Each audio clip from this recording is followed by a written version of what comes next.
économies stratégiques. Merci beaucoup. Merci, bonjour à toutes et tous.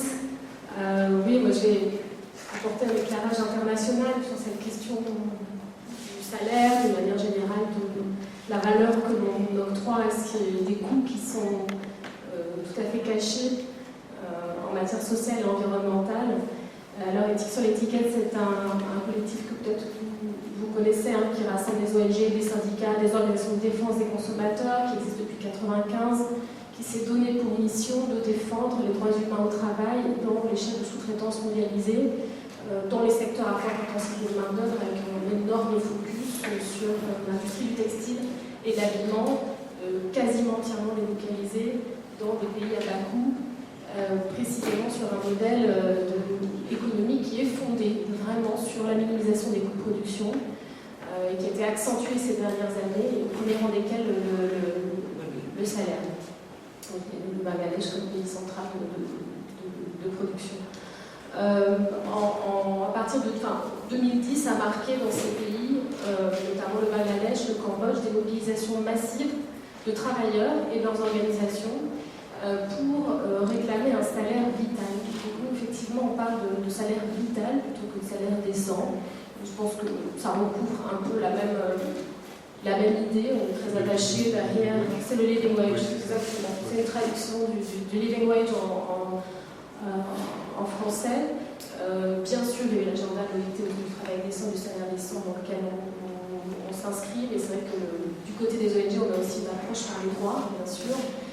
On voit que parmi toutes les violations qui existent dans cette industrie à forte intensité de main-d'œuvre et à bas coût, dans l'industrie du textile mondialisée, la question du salaire est extrêmement centrale et mobilise les travailleurs par différentes formes jusqu'à des boycotts même des unités de production, dans la mesure du possible, sachant que au Bangladesh, un peu moins au Cambodge, mais tout de même, mais au Vietnam, mais au Sri Lanka, ces travailleurs et leurs organisations souffrent d'une importante répression syndicale. Il se trouve que quand on lutte pour de meilleurs salaires, quand on lutte pour un salaire vital, que je vais définir, la pierre angulaire, c'est la façon dont on arrive à donner les moyens pour créer les conditions de négociation pour de meilleurs salaires. Et donc la liberté syndicale, le droit de négociation collective, dont je rappelle que les États-Unis, comme la Chine, ne les ont pas ratifiés, par exemple, au niveau international, donc on l'oublie, ce sont des normes qui s'imposent à ces États, normalement, qui ont d'ailleurs ratifié, et sont un des points d'achoppement qui font aussi que cette question des salaires stagne, parce que pour l'instant, les travailleurs n'arrivent pas à exercer leur droit de s'organiser pour défendre de meilleures conditions de travail.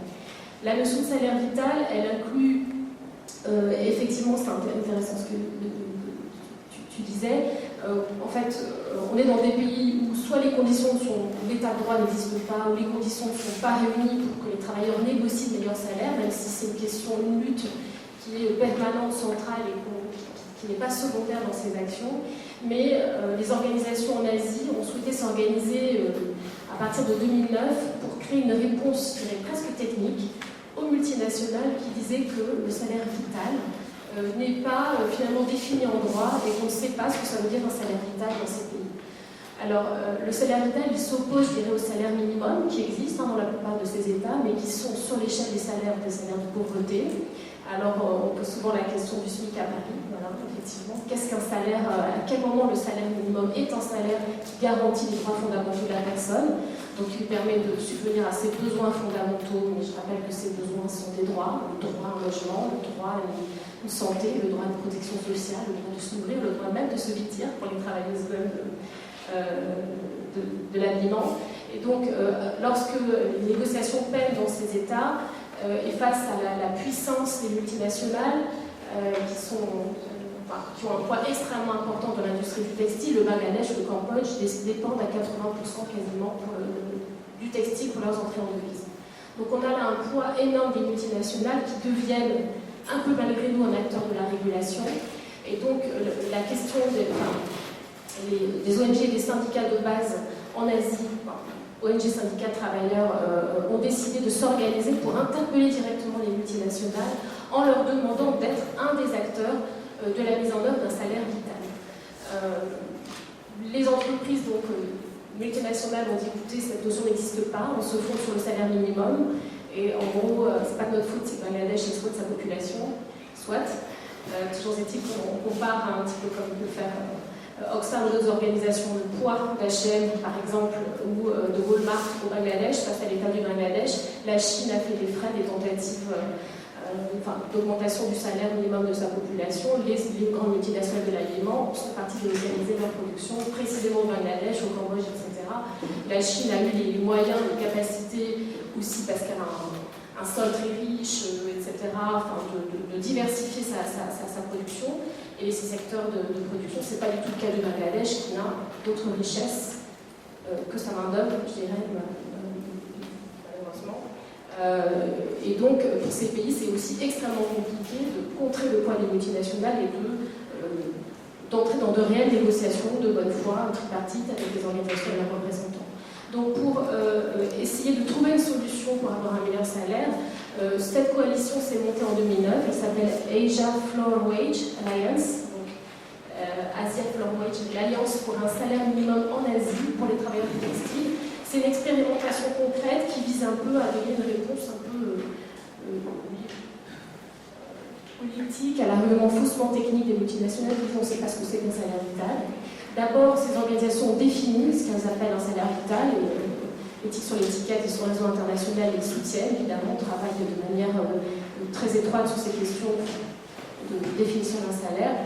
Donc c'est un salaire qui permet de définir, de subvenir aux besoins et aux droits fondamentaux du travailleur et de sa famille. Il est déterminé effectivement pour une famille composée de 3 unités individuelles, c'est-à-dire 2 enfants, chacun avec une demi-part et 2 adultes, sachant que dans ces pays, les travailleuses, les ouvrières du textile, qui constituent 85% de la main-d'œuvre, sont très fréquemment ont une charge de famille, soit à leurs propres enfants, mais aussi des grands-parents, des parents, des frères et sœurs qui ne trouvent pas de travail ou qui sont restés dans les campagnes. Donc le salaire vital doit pouvoir subvenir aux besoins de ces 3 unités, donc de ces 2 adultes et 2 enfants. Et ils ont défini un indicateur qui calcule ce que serait un salaire vital pour tous les pays, pour tous les travailleurs du textile, exprimé en dollars en parité pouvoir d'achat. Ça s'appelait la Banque mondiale qui permet de comparer les pouvoirs d'achat indépendamment des profits dans les pays.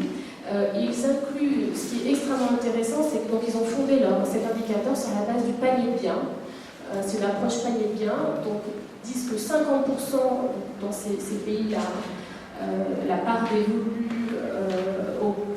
à l'alimentation est encore très élevée. Donc, ils disent 50% pour l'alimentation et 50% de besoins non alimentaires. Le logement, la santé, le transport, etc. Ils ajoutent une part discrétionnaire de 10% qui permettrait d'anticiper les aléas de la vie, une hospitalisation, et qui permet surtout de faire en sorte, contrairement à ce qui se passe actuellement, leur salaire ne serve pas uniquement à reproduire la force de travail. Au Cambodge, on a des travailleuses qui sont endettées pour pouvoir continuer à aller travailler dans les usines, mais qui leur permettent justement d'opérer des choix de vie, des choix économiques qui leur permettent de ne pas être complètement aliénés, disons, par ce salaire trop bas. Puis il y a un élément extrêmement important dans la notion du salaire vital, c'est que dans ces pays, je parle du sud-est asiatique, mais ça c'est vrai pour d'autres pays extrêmement dépendants, comme ça, de secteurs tournés vers l'exportation, c'est que le salaire est quasiment le seul revenu. Il n'y a pas de revenus issus de la redistribution, de revenus indirects comme la protection sociale. Donc le salaire doit répondre à ce déficit de droits sociaux, de droits issus de la redistribution, et donc à une valeur tout à fait particulière.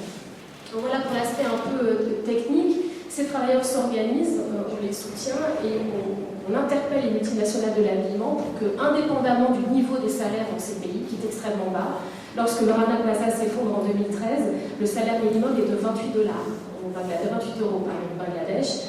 Bon, même au Bangladesh, 28 euros, oui, par mois. Même au Bangladesh, oui, absolument, par mois. Oui, ce serait trop beau. 28 $ par mois, c'est plus que dérisoire. On a presque un coût qui est ignoré. Ça fait partie aussi des tactiques d'invisibilisation des travailleurs par les grandes multinationales de l'habillement. On fait comme si un vêtement n'était pas avant tout construit par la ressource humaine. Jusqu'à présent, on n'a rien trouvé de mieux qu'une femme et des hommes derrière une machine à coudre pour confectionner des vêtements, même si Adidas cherche à automatiser entièrement ses usines et appelle ça de la relocalisation durable et responsable, parce qu'elle va faire des usines entièrement automatisées en Allemagne. Et donc là, on a vraiment une invisibilisation du travailleur et donc de son coût, mais surtout de son droit à un salaire qui lui permet de vivre dignement.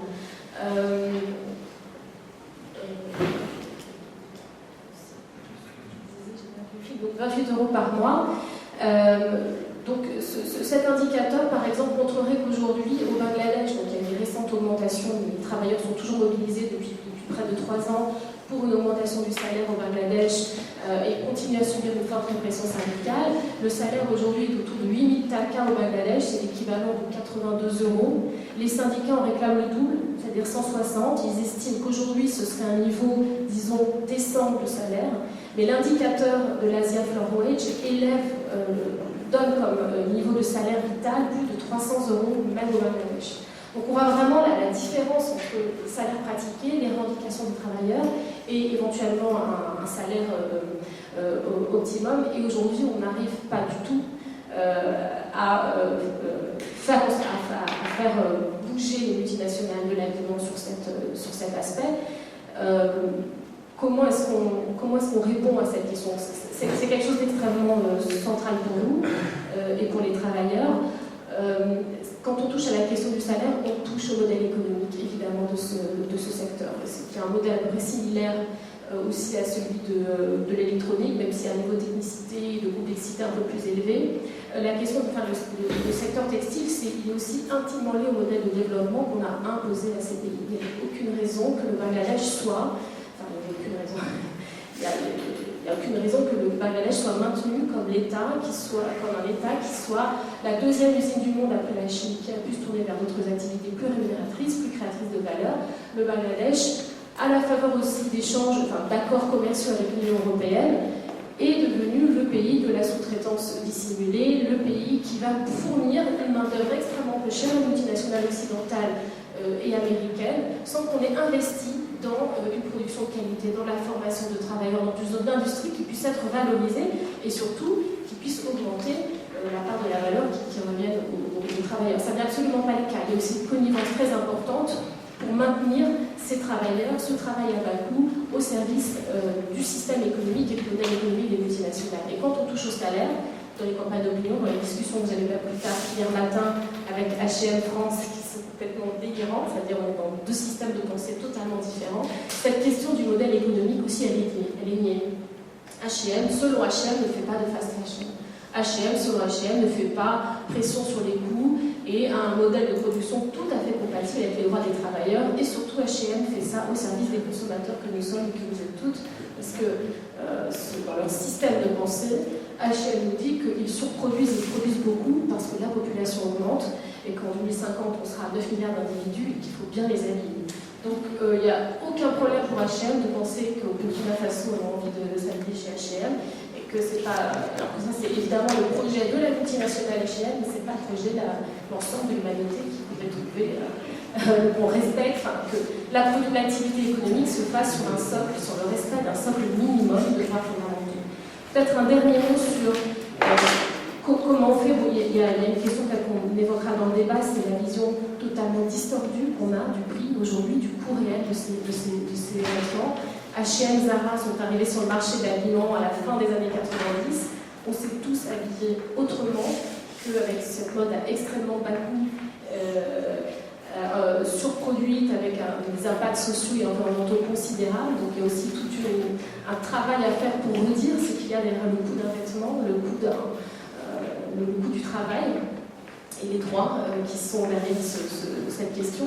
Et l'autre aspect, c'est qu'on s'est bien rendu compte, mais ça ne pas d'aujourd'hui, que depuis 1995, le Rana Plaza arrive 17 ans après le premier scandale de l'industrie du textile en 1996. C'était Nike et puis les petits-enfants pakistanais qui poussaient des ballons même le sol. C'est 17 ans de RSE, de responsabilité sociale d'entreprise, 17 ans d'initiatives volontaires, 17 ans de charte éthique, de code de conduite, qui montrent bien que sans la puissance publique, sans l'intervention du régulateur au niveau national et international, sans la création d'un cadre contraignant, on n'arrivera pas à pousser les multinationales, contrairement à ce que dit Mme Brick au lendemain du Rana Plaza. La confiance dans nos grandes multinationales responsables ne suffit pas, et que c'est pour la raison pour laquelle nos organisations mettent autant d'énergie dans la création d'un cadre réglementaire qui a abouti en 2017 par la fameuse, pour nous, loi sur le devoir de vigilance des sociétés transnationales, qui est la première tentative réussie, je dirais, de construction de droits durs qui encadre l'activité des multinationales. Je le répète, déjà si on entre dans le détail de cette loi. Elle permet d'engager la responsabilité d'une entreprise française pour des atteintes aux droits fondamentaux à l'international. C'est une grande première. C'est bien sûr un texte de compromis qui a été largement amoindri par le lobby extrêmement puissant des fédérations patronales en France. Et on cherche désormais à ce que ce devoir de vigilance soit internalisé par le biais d'un traité aux Nations Unies. Finalement, les violations qu'on documente encore tous les jours sont vraiment la preuve que l'activité économique ne se régulera pas d'elle-même et qu'elle doit être soumise à des règles contraignantes qui les obligent, qui soumettent l'activité économique et les échanges commerciaux au respect d'un socle minimum de droits fondamentaux dans